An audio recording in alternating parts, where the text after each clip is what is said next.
Oi, gente, sejam bem-vindos à nossa Escola Bíblica Dominical do dia 20 de março de 2022. Essa é a EBD dos adolescentes da União Presbiteriana de Adolescentes. É a UPA da nossa Igreja Presbiteriana de Botafogo. Hoje a nossa aula é super especial por vários motivos. E o primeiro deles, como o Diego já começou a falar sobre na semana passada, é que a gente está começando uma revista nova e um novo assunto, consequentemente. Há alguns meses, a gente começou a organizar os nossos estudos dessas aulas com base na coleção chamada Uma Viagem pela História da Redenção, que, como o nome já diz, busca apresentar uma visão geral, assim, introdutória, claro, sobre a Bíblia, que é a palavra de Deus, é a revelação de quem Ele é e do seu relacionamento com a humanidade desde a sua criação. E conhecer a Bíblia é muito importante para nós, cristãos, porque além dela ser o nosso manual de vida, ela é o meio de conhecer ao nosso Deus e de encontrar, consequentemente, também a nossa verdadeira identidade. Porque a gente pode entender por meio da Bíblia quem somos e qual o nosso propósito aqui, por meio do que diz o nosso Criador, que é quem nos fez. Então é maravilhoso. E a gente já passou então pela parte 1, na qual a gente estudou do livro de Gênesis até 2 Reis, que são alguns livros por meio dos quais a gente aprendeu sobre a criação e a história do povo escolhido por Deus lá na Antiguidade, os judeus, né? E aí na parte 2, estudamos alguns dos livros proféticos do Antigo Testamento. A gente viu um pouco sobre Joel, Amós, Obadias, Isaías, Jeremias, vários profetas. E, enfim, nas mensagens desses profetas a gente encontrou lições valiosíssimas sobre a importância do arrependimento, a importância de viver de acordo com o amor e os mandamentos de Deus. E, enfim, além de compreender melhor também muitas das circunstâncias relacionadas ali com a história também do povo judeu, né, o seu exílio, enfim. Em tudo isso, tanto na parte 1 quanto na parte 2, a gente tem percebido o anúncio e a preparação para a vinda e o ministério do Messias, que é Jesus. Então, se você ainda não conseguiu acompanhar, tá tudo aqui no canal do YouTube da igreja. Vale muito a pena assistir essas aulas, tá tudo muito interessante. Eu tô gostando muito de fazer parte disso. E hoje a gente vai começar então a parte 3, que é a revista Uma Viagem pela História da Redenção, parte 3, na qual a gente vai estudar os livros poéticos ou de sabedoria da Bíblia, que são Jó, Salmos, Provérbios, Eclesiastes e Cantares. E aí, na semana passada, o Diego trouxe uma introdução a respeito desse novo tema, de uma maneira incrível, como sempre. Ele falou sobre a sabedoria bíblica, que é a sabedoria verdadeira, a sabedoria capaz de nos ensinar a viver bem, como diz o título dessa revista, Para Viver Bem.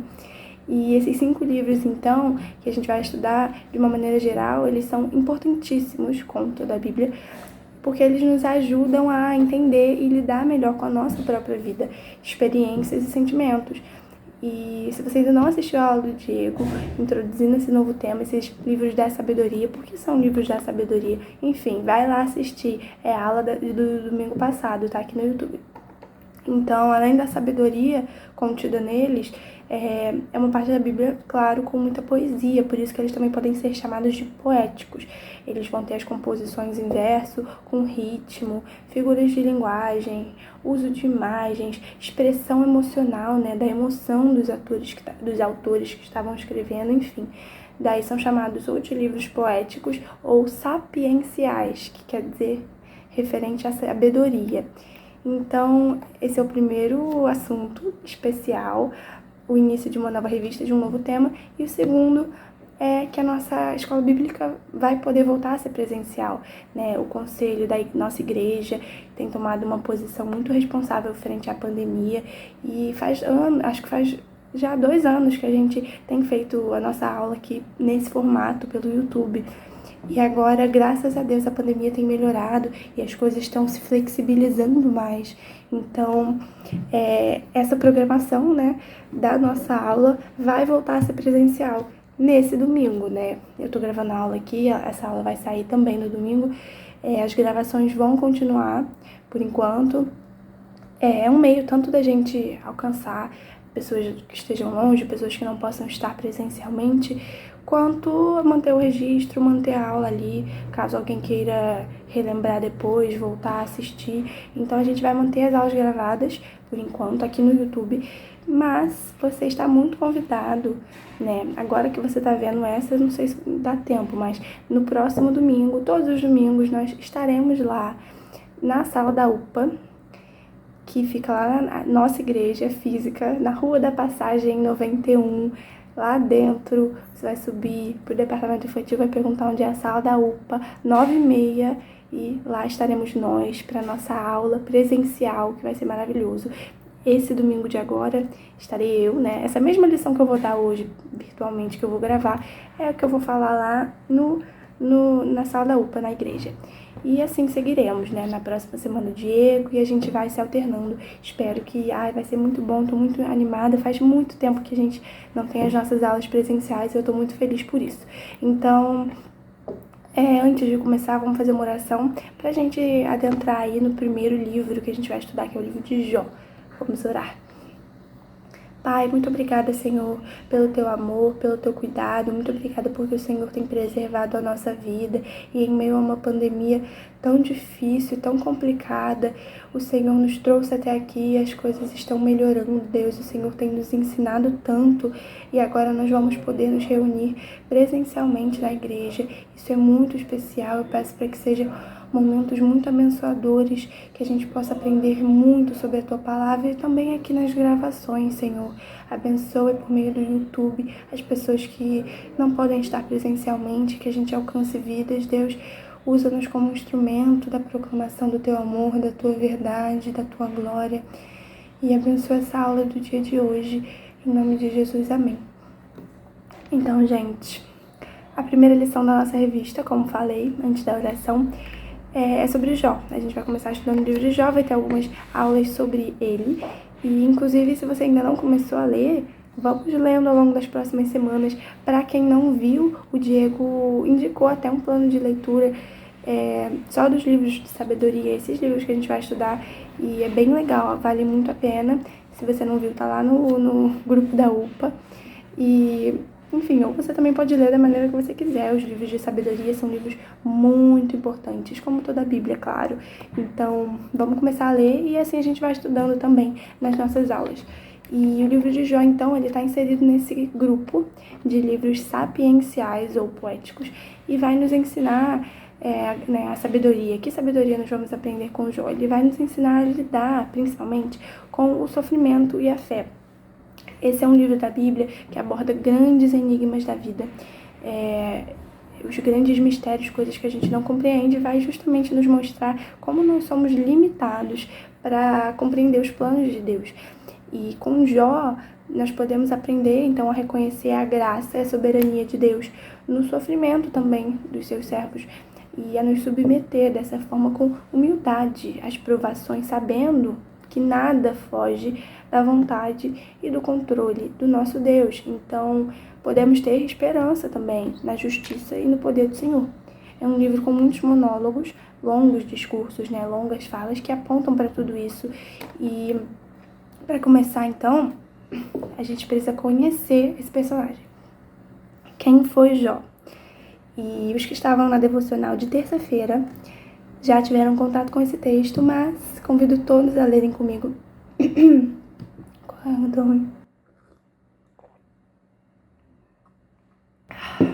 Convido todos a lerem comigo o texto que está em Jó 1, de 1 a 8. Vamos começar do começo, para conhecer esse personagem, quem era Jó, entender quem foi ele e algumas das coisas que podemos aprender pela sua vida. Vamos ler. Jó 1, de 1 a 8. Havia um homem na terra de Uz, cujo nome era Jó, homem íntegro e reto, temente a Deus e que se desviava do mal. Nasceram-lhe 7 filhos e 3 filhas. Possuía 7.000 ovelhas, 3.000 camelos, 500 juntas de bois e 500 jumentas. Era também muito numeroso o pessoal ao seu serviço, de maneira que este homem era o maior de todos os do Oriente. Seus filhos iam às casas uns dos outros, faziam banquetes, cada um por sua vez, e mandavam convidar as suas 3 irmãs a comerem e beberem com eles. Decorrido o turno de dias de seus banquetes, chamava Jó a seus filhos e os santificava. Levantava-se de madrugada e oferecia holocaustos segundo o número de todos eles, pois dizia: talvez tenham pecado os meus filhos e blasfemado contra Deus em seu coração. Assim o fazia Jó continuamente. Num dia em que os filhos de Deus vieram apresentar-se perante o Senhor, veio também Satanás entre eles. Então perguntou o Senhor a Satanás: de onde vens? Satanás respondeu ao Senhor e disse: de rodear a terra e passear por ela. Perguntou ainda o Senhor a Satanás: observaste o meu servo Jó? Porque ninguém há na terra semelhante a ele, homem íntegro e reto, temente a Deus e que se desvia do mal. É uma descrição de peso, né, que Deus faz aí de Jó. E como vocês perceberam, o Jó então levava uma vida muito boa. E nesse relato inicial, a gente vê também, ele mostra como Deus se agradava dele, se agradava da vida dele, inclusive o elogiou, né? Observaste meu servo Jó, ninguém é na terra semelhante a ele, homem íntegro, reto, temente a Deus, que se desvia do mal. Caramba, né? Eu acho que todo mundo gosta de receber elogios. A gente pode, enfim, ser elogiado pela nossa aparência, pelas nossas habilidades, pelas coisas que a gente fez ou faz.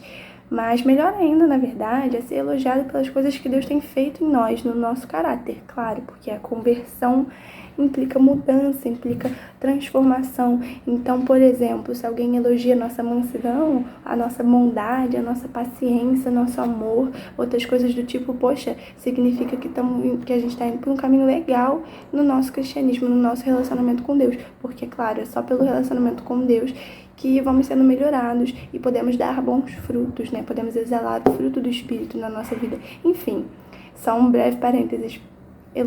Receber elogios é muito bom, né? De qualquer maneira. E o Jó é elogiado, então, pelo próprio Deus. Imagina isso. Ele é um homem íntegro, reto, temente a Deus e que se desviava do mal. E também, para quem estava na devocional de terça-feira, e para quem não sabe do que estamos falando, nós temos a nossa devocional dos adolescentes. É o nosso encontro semanal, toda terça-feira, às 7 horas, virtual. É um momento breve, muito importante. A gente aprende sobre a palavra de Deus, conversa, canta, enfim. Para quem estava lá na última terça-feira, aprender um pouco sobre, então, a importância de sermos inteiros e verdadeiros, íntegros, né? De não nos desviarmos do caminho certo, que é sermos retos, seguirmos o caminho reto direitinho, e de respeitarmos, demonstrarmos reverência, amor, adoração a Deus, que é o temor, não tem nada a ver com medo, e permanecermos atentos para nos mantermos longe do mal, que está sempre ao nosso redor, nas mais diversas formas e tentações. Então, ok. Saindo desse parêntese sobre os elogios, podemos concluir que o Jó era um homem de destaque, claro. É importante lembrar, na verdade, pontuar que o Antigo Testamento, na ordem que a gente vê na nossa Bíblia, ele não está organizado em ordem cronológica, ele está organizado de outra maneira. Então, não necessariamente os livros foram escritos na ordem que a gente tem na nossa Bíblia, entendeu? Tipo, não quer dizer que porque tá na Bíblia Gênesis, Levítico, Números, Deuteronômio, Josué, que foi tudo escrito primeiro um, depois o outro. Não, eles foram escritos em tempos diferentes e organizados nessa estrutura que a gente tem da nossa Bíblia do Antigo Testamento. Então, nesse assunto de cronologia, não se sabe ao certo quando Jó viveu, quando que seu livro foi escrito. Não tem muitos dados sobre isso, né? Diferente de outros livros da Bíblia que os estudiosos são capazes de, enfim, de descobrir em que época que foi escrito. O de Jó, não. Mas acredita-se que Jó viveu, né? Enfim, por diversos indícios, acredita-se que ele viveu na época dos patriarcas. Abraão, Isaac, Jacó. Ou seja, é possível que ele nem tenha tido acesso à revelação divina, a Abraão, aos 10 mandamentos dados a Moisés. Isso é muito importante para a gente ter noção também da extensão, né, da importância desse comportamento bom dele, que agradava ao Senhor, antes sequer da lei ser dada, da lei ser estabelecida. Jó já era considerado um homem padrão, né? Havia um homem na terra de Uz, cujo nome era Jó, homem íntegro, reto, temente a Deus, que se desviava do mal. O seu livro já começa dessa forma, então isso é muito impactante quando a gente pensa que esse homem não tinha nenhum referencial, né? O referencial dele era Deus, era o relacionamento dele com Deus, e ele já era considerado um exemplo. Então, aqui, a sua fama se estendeu também por séculos. Em outras partes da Bíblia, ele ainda é citado como referência, né, de servos de Deus, de servos do Senhor. Lá em Ezequiel 14, dos versículos 14 a 20, vai mencionar Jó como um grande homem aos olhos de Deus. Olha só o que diz lá. Ainda que estivessem no meio dela estes 3 homens, Noé, Daniel e Jó, eles, pela sua justiça, salvariam apenas a sua própria vida, diz o Senhor Deus. Se eu fizer passar pela terra bestas feras, e eles a assolarem, que fique assolada, e ninguém possa passar por ela por causa das feras. Tão certo como eu vivo, diz o Senhor, ainda que esses 3 homens estivessem no meio dela, não salvariam nem a seus filhos, nem as suas filhas. Só eles seriam salvos, e a terra seria assolada.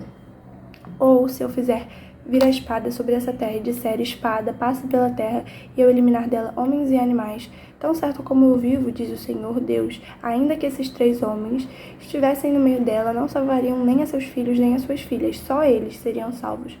Ou se eu enviar a peste sobre essa terra e derramar o meu furor sobre ela com sangue para eliminar dela homens e animais, tão certo como eu vivo, diz o Senhor Deus, ainda que Noé, Daniel e Jó estivessem no meio dela, não salvariam nem a seu filho nem a sua filha. Pela sua justiça, salvariam apenas a sua própria vida. Aqui o profeta está falando sobre o juízo de Deus para Israel por conta da sua maldade. E aí ele vai mencionar esses 3 homens como exemplos de pessoas justas perante Deus: Noé, Daniel e Jó.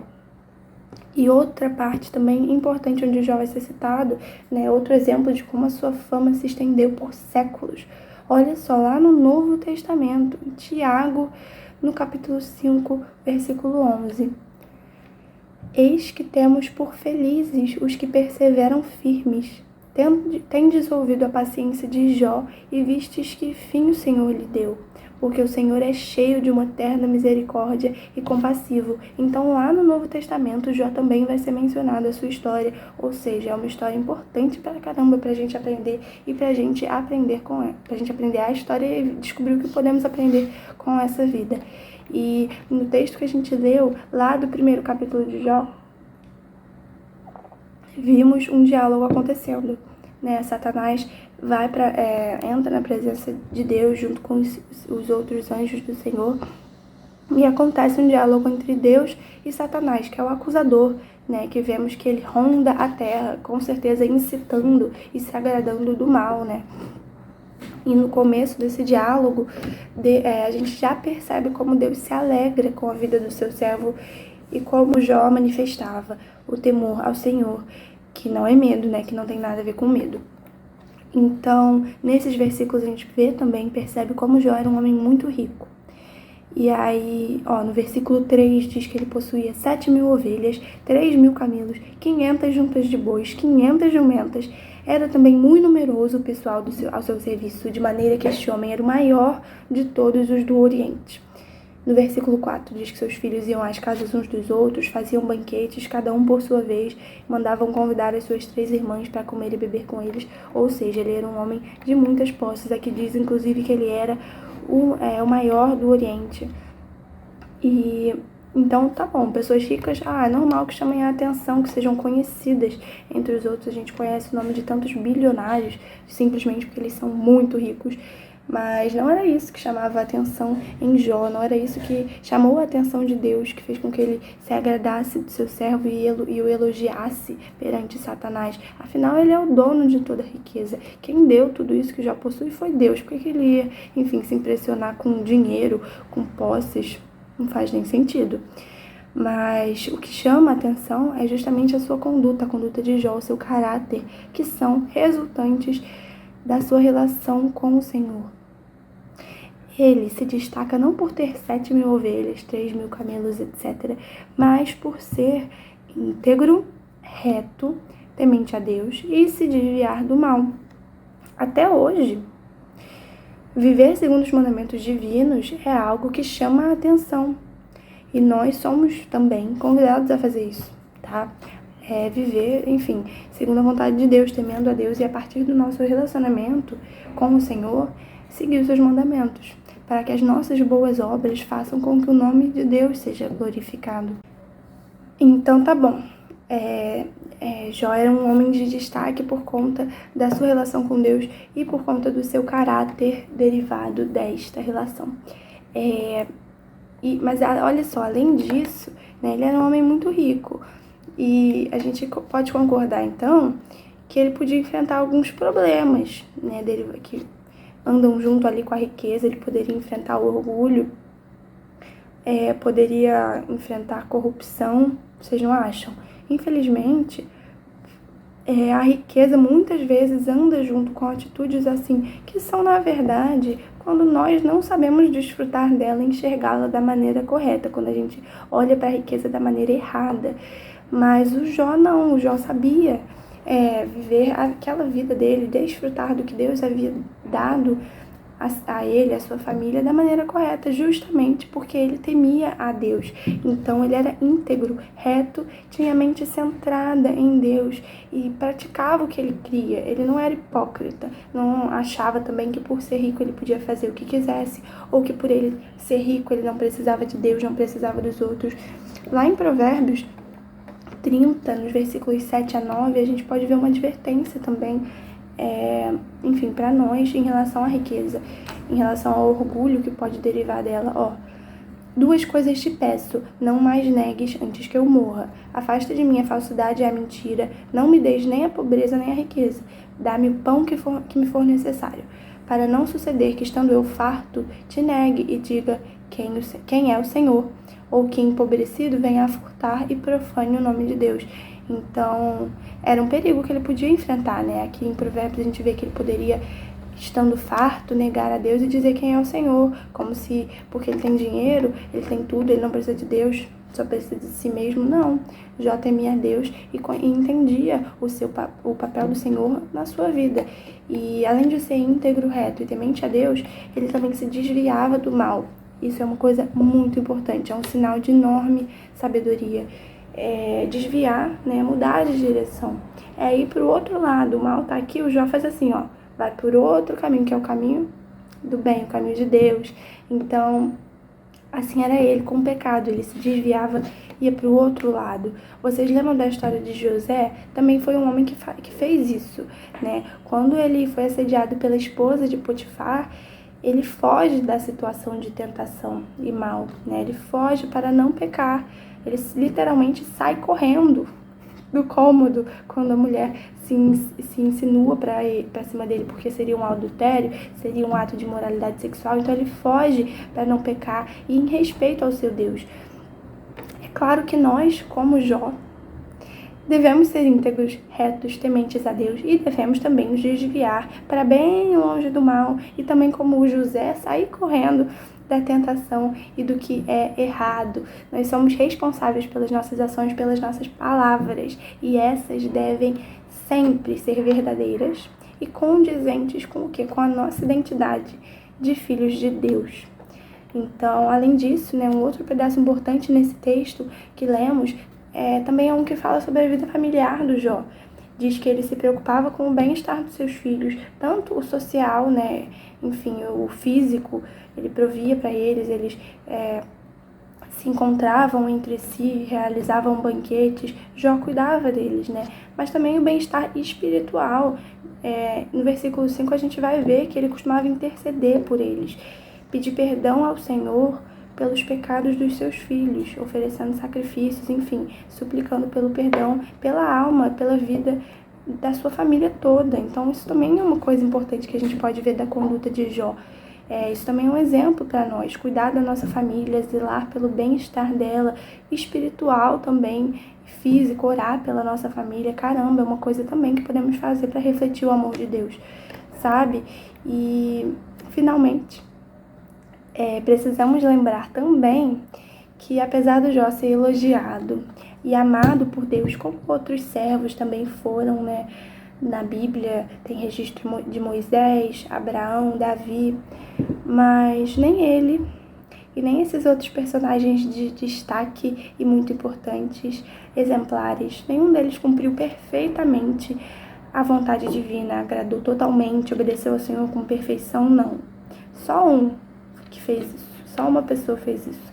E a gente vai ver isso lá no Novo Testamento. A Bíblia toda aponta para essa pessoa, que foi quem conseguiu cumprir com perfeição tudo isso.